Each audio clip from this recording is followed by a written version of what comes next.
Halo anak, selamat datang di kelas Matematika.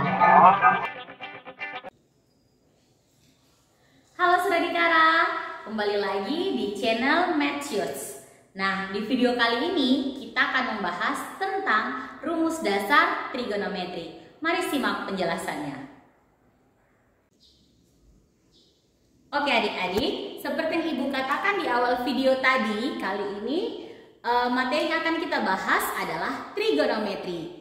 Nah, trigonometri ini mengangkat konsep dasar segitiga siku-siku. Ibu yakin kalian sudah tidak asing lagi dengan kata segitiga siku-siku ya. Nah, di segitiga siku-siku itu otomatis salah satu sudutnya berbentuk siku-siku. Nah, kekasan dari sudut siku-siku itu adalah sudutnya besar sudutnya adalah 90 derajat. Oke, sorry.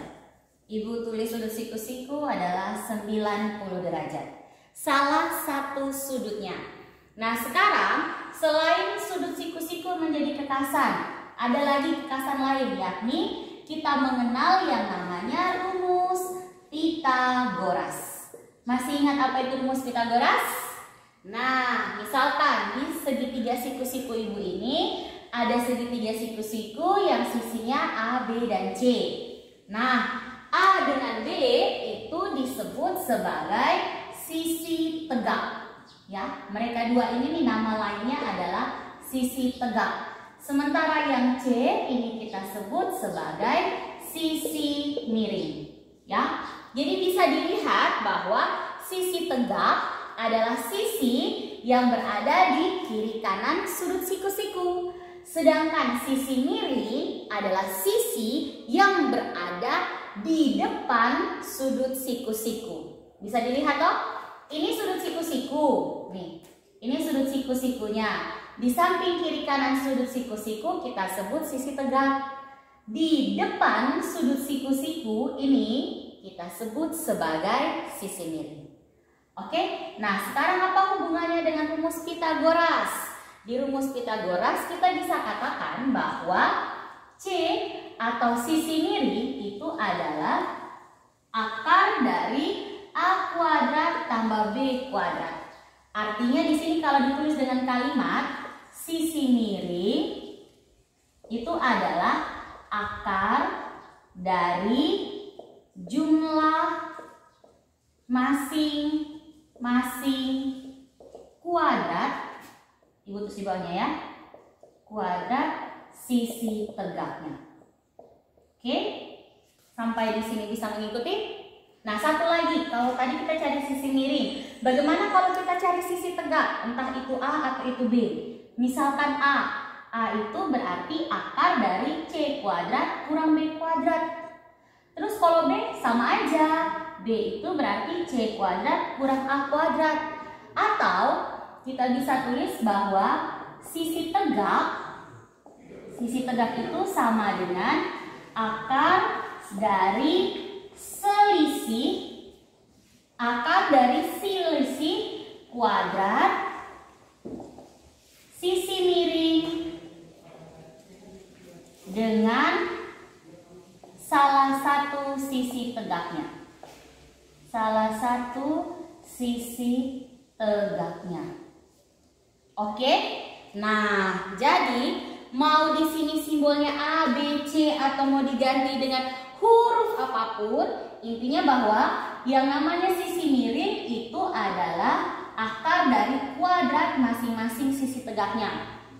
Begitu juga untuk cari sisi tegak. Ini mau diganti dengan huruf apapun, rumus dari salah satu sisi tegak itu adalah selisih dari kuadrat sisi miring dikurangi sisi tegak satunya. Oke, sampai di sini bisa mengikuti? Nah, oke, selamat mencoba, selamat berlatih.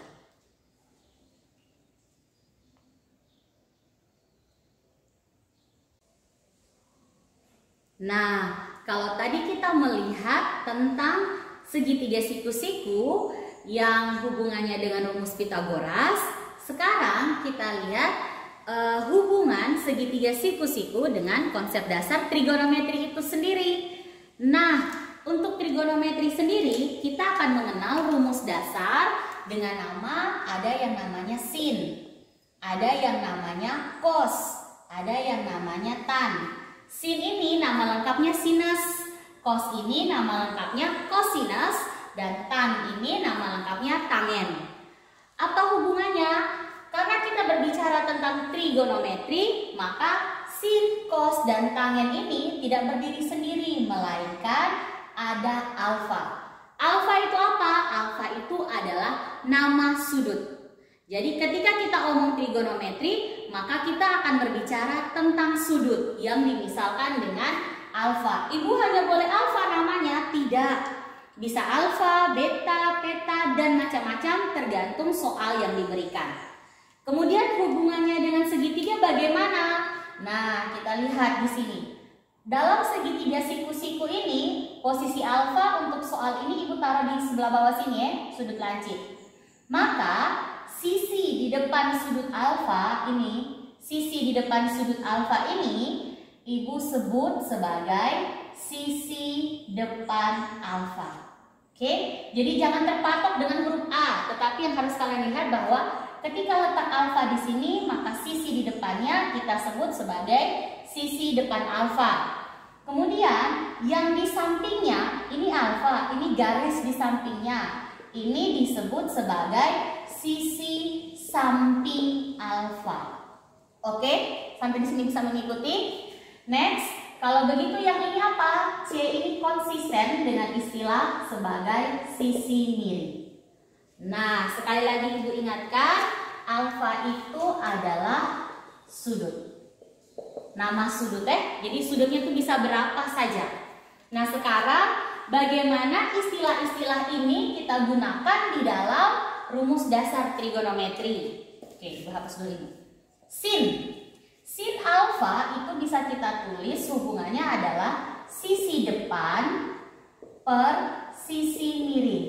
Atau dengan istilah jembatan kedelai, kita bisa keledai, ibu perbaiki. Jembatan keledai ya. Demi. Nah, ini dia. Singkatan dari ini. Oke? Jadi sin alfa kita bisa sebut sebagai demi. Demi itu adalah sisi depan dibagi sisi miring.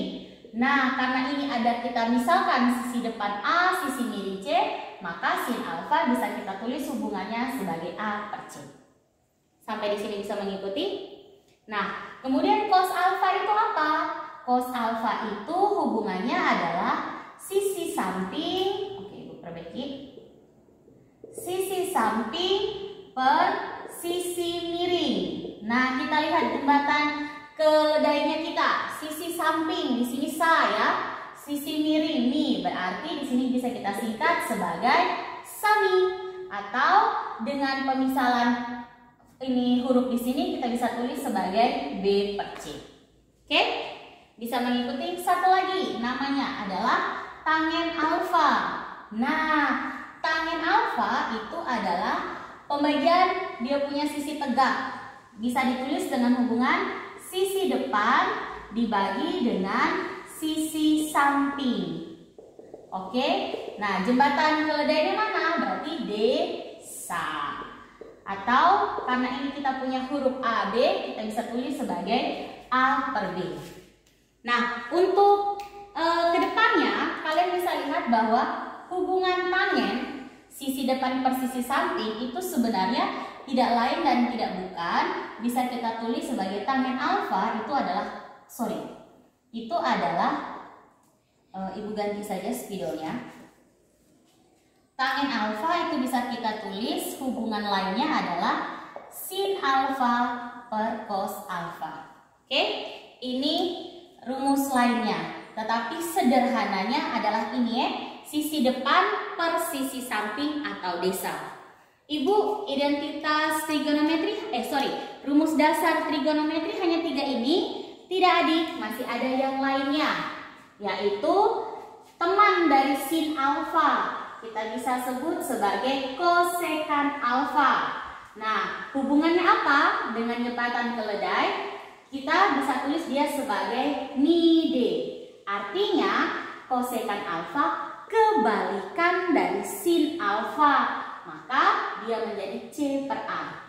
Kalau kosekan kebalikan dari sin, maka kebalikan dari cos kita sebut sebagai sekan alfa. Maka dengan jembatan keledai juga kita sebut ini sebagai misa atau C per B. Kebalikan atau temannya dari tangen kita sebut sebagai kotangen alfa, atau di sini dia menjadi sa D dan hubungannya menjadi B per A. Artinya dengan kalau tadi tangen alfa itu sin per cos, berarti kotangen dia juga bisa berarti menjadi cos alfa per sin alfa. Nah, ini 6 adalah rumus dasar dari trigonometri. Jadi silahkan diingat-ingat, silahkan dipahami konsep dasarnya. Jadi ketika kita punya gambar segitiga siku-siku, perhatikan di mana letak sudut alfa. Catatan pertama, untuk membahas tentang trigonometri, segitiga yang kita pakai adalah segitiga siku-siku. Catatan pertama, Ibu ulangi, segitiga siku-siku. Catatan kedua, perhatikan letak sudut alfa. Perhatikan letak sudut alfa. Dan yang ketiga adalah perhatikan penempatan posisi sisi depan, sisi samping, dan sisi miring. Oke, jadi Ibu tulis di sini ya. Catatan yang pertama adalah segitiga harus siku-siku. Ini yang harus kalian ingat. Siku-siku supaya nanti pas mau hitung tidak bingung. Terus yang kedua catatannya, perhatikan letak sudut alfa. Ada di mana dia punya posisi alfa, ditulis di sini kah? Atau di mananya kah? Yang ketiga, penempatan posisi sisi. Jadi letak sudut alfa mempengaruhi penempatan posisi sisi depan, sisi samping, dan sisi miring. Oke, sampai di sini. Selamat belajar, selamat berlatih.